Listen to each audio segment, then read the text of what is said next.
કરીએ જી ઈશાન, છેલ્લા 4 દિવસ આ પાંચમો દિવસ થઈ ગયો, 5 દિવસથી આંદોલન ચાલી રહ્યું છે, અલગ અલગ રીતે વિરોધ થઈ રહ્યો છે, પરંતુ હવે તેમાં રાજકારણ પણ ભળી ગયું છે। આમ આદમી પાર્ટીની જાહેરાત સંજય, ચોક્કસ કે જે પશુપાલકોનો વિરોધ યથાવત જોવા મળી રહ્યો છે, ઠેર ઠેર દૂધ ઢોળી રહ્યા છે, ક્યાંક ને ક્યાંક વિરોધ જોવા મળી રહ્યો છે। ગઈકાલે પણ સાબરકાંઠા જિલ્લામાં જે કોંગ્રેસ દ્વારા પ્રેસ કોન્ફરન્સનું આયોજન કર્યું હતું, જે તુષાર ચૌધરી સહિત સાબરકાંઠા અને અરવલ્લી જિલ્લાના જે કોંગ્રેસના પ્રમુખો છે એમની સહિતમાં કલેક્ટર, એસપી અને સાબર ડેરીને આવેદન પત્ર આપીને રજૂઆત કરી હતી કે જે પશુપાલકોની જે માગણી છે માગણી સંતોષવામાં આવે। આ ઉપરાંત ગઈકાલે જે આમ આદમી પાર્ટી દ્વારા પણ આવેદન આપીને રજૂઆત કરવામાં હતી।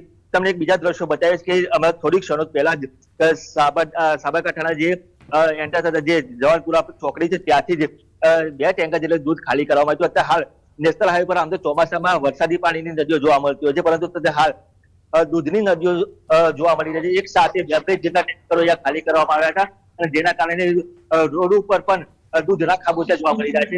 એટલે કે કહી શકાય કે પશુપાલકોનો વિરોધ દિવસે દિવસે ઉગ્ર બનતો જાય છે। ખાસ કરીને એમની જે માંગણીઓ છે ભાવફેર, હવે તો ભાવફેરને જે ટકાવારી માગી રહ્યા છે 20 થી 25% જે ટકાવારી મળી છે તો જ આંદોલન શાંત થશે। ત્યાં સુધી કોઈ પણ વ્યક્તિ દૂધ ભરાવા નહીં જાય। જી સંજય। જી, આપનો આભાર અમારી સાથે જોડાવા બદલ।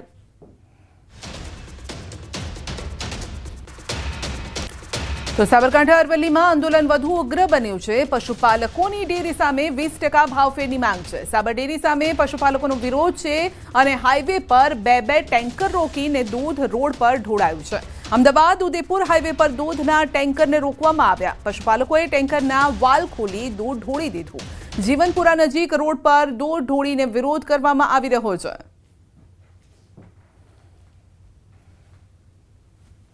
પશુપાલકોનો વિરોધ દિવસે ને દિવસે વધતો રહ્યો છે અને અત્યારે હાલ પણ તમે દ્રશ્યોમાં જોઈ શકો છો તે પ્રમાણે આ જગ્યા ઉપર જવાનપુરા પાટિયા પાસે જે દૂધ છે ગાડી 2 જેટલી ગાડી આ ખાલી કરવામાં આવી હતી। નેશનલ હાઈવે પર પણ દ્રશ્યોમાં જોઈ શકાય છે તે પ્રમાણે અત્યારે હાલ દૂધની નદીઓ વહી રહી છે।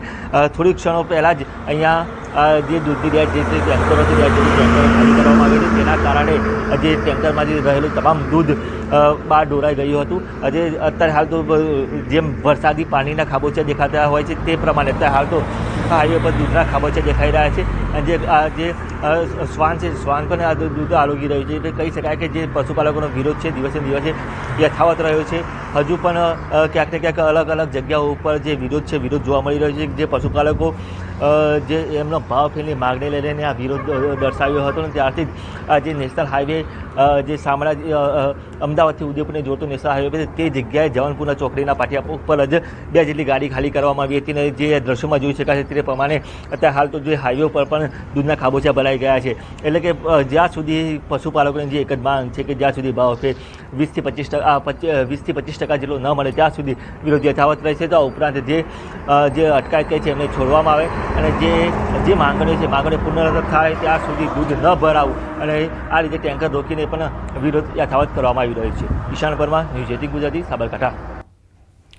તો છેલ્લા 5 દિવસથી આજે 5મો દિવસ છે ને આ વિરોધ યથાવત છે। આ રીતે રસ્તા પર જ જ્યારે ટેન્કર દૂધના નીકળે છે ત્યારે આ રીતે તેને ખાલી કરી દેવામાં આવે છે। તો પશુપાલકોને જ્યારે ખબર પડે છે કે અહીંયાથી દૂધના ટેન્કર પસાર થઈ રહ્યા છે તો તેઓ આ ટેન્કરને ખાલી કરી રહ્યા છે।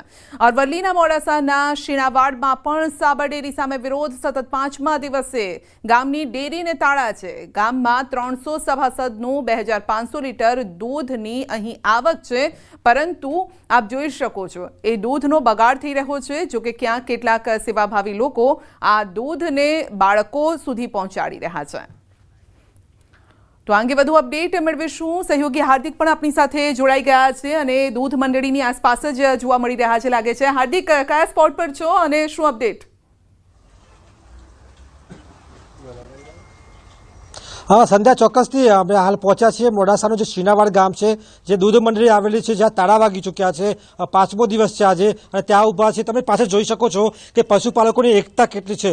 માત્ર જે પ્રકારે તેઓ એકઠા થયા છે તેમની એકતા બતાવી રહી છે કે સાબર ડેરીને તેમની અવાજ સાંભળવો પડશે અને આ જ પ્રકારનો જે અવાજ છે છેલ્લા 5 દિવસથી જોવા મળી રહ્યો છે।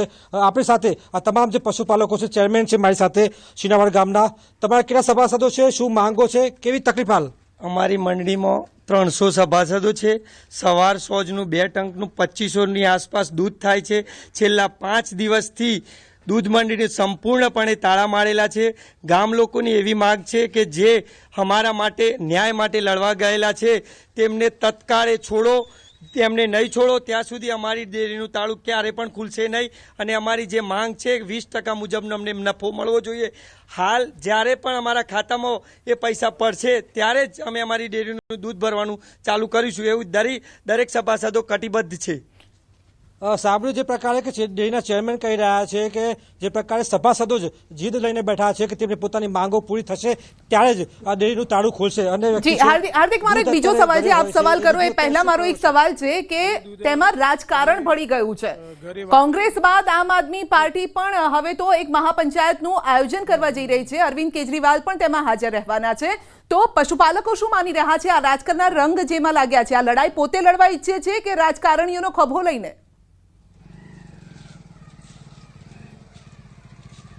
ચોક્કસથી સંધ્યા આ પ્રશ્ન પૂછી ચેરમેનને જ. હવે રાજકારણ ભળ્યું છે. કોંગ્રેસ બાદ આમ આદમી પાર્ટી હવે જે પ્રકારે અરવિંદ કેજરીવાલ છે ખુદ આવી રહ્યા છે અહીંયા પશુપાલકો માટે, એટલે તમે શું કહેશો? અમારે તો કોઈ રાજકારણ જોડે કોઈ લેવા દેવા જ નથી. અમે તો અમારા પશુપાલકો સમૃદ્ધ બને એ ઉદ્દેશથી જ અમારી મંડળી ચાલે છે. અને અમારા પશુપાલકોને જે પૂર્યા છે એને છોડો. અમારી તો એક જ માંગ છે, અમારે રાજકારણ જોડે કોઈ લેવા દેવા નથી. આ પશુપાલકો માટે જે રાજકારણીઓ હવે બહાર આવી રહ્યા છે, જે હાથો બનાવી રહ્યા છે ખાસ કરીને પશુપાલકોને પોતાની રાજનીતિ માટે, તમે શું માનો છો એને? સાહેબ, આ સહકારી મંડળીઓ છે, આના અંદર રાજકારણ હોવું જ ના જોઈએ પહેલા તો. અને આ જે ઉપરની જે ડેરી છે સાબર ડેરી, ત્યાં ખોટી ભરતીઓ કરી મામાના, ફઈના, ફુવાના, કાકાના, કાકીના આવા ખોટા ભરતીઓ કરીને લોકોને જે જોડ્યા છે. અને આ ભરતીઓને અંદર ખોટું આપણે લોકવાયકાથી જાણ્યું છે કે ભાઈ આમાં ક્યાંક ને ક્યાંક ખોટા નિર્ણયો લેવાયા છે. ખોટા નિર્ણયોની શક્યતા છે. સંધ્યા, આપ શું કહેશો? પશુપાલક છો, કેવી તકલીફ? એના માટે તો એવું કહીએ કે આપણા ખોટા સભાસદો દૂધ બગાડ 100 ગ્રામ બગાડ તો આપણને દુઃખ થાય, પણ આ બાબતે મંડળને તાત્કાલિક ગમે તે જજમેન્ટ આપી દેવું જોઈએ અમારે પશુપાલકોને. કહી રહ્યા છે કે જે નિયામક મંડળ છે, સાબરડેરીના સત્તાધીશો છે, તેમને તાત્કાલિક નિર્ણય લેવો જોઈએ. મહિલાઓ છે મારી સાથે સંધ્યા, એમને પૂછીશું બેન કેવી તકલીફ, કારણ કે મહિલાઓ જ મોટા ભાગે પશુપાલન સાથે જોડાયેલી છે, કેવી મુશ્કેલી આવે અત્યારે? એવી મુશ્કેલી આવે કે દૂધ છે એક તો પેલા દૂધનો નિકાલ કઈ રીતે કરવો એ પ્રોબ્લેમ છે, બરાબર. એની અમારી આવક બંધ થઈ ગઈ, બરાબર. અને બીજું કે એમની તો વખત નહીં ઉઘડતી. આટલા દિવસથી આ થયું છે પણ કોઈ જગ્યાએ કશું જ બોલતા નથી.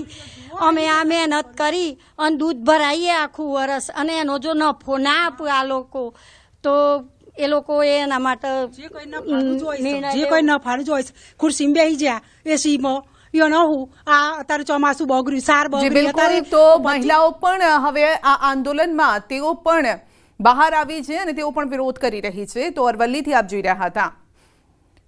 તો મોડાસાની સરડોઈ મહિલા દૂધ મંડળીની સરાહનીય પહેલ છે. દૂધનો વ્યય ન કરતા શાળાના બાળકોને દૂધ પીરસ્યું છે. મહિલાઓ દ્વારા સંચાલિત દૂધ મંડળીની મહિલાઓનું સેવાકીય આ કાર્ય છે.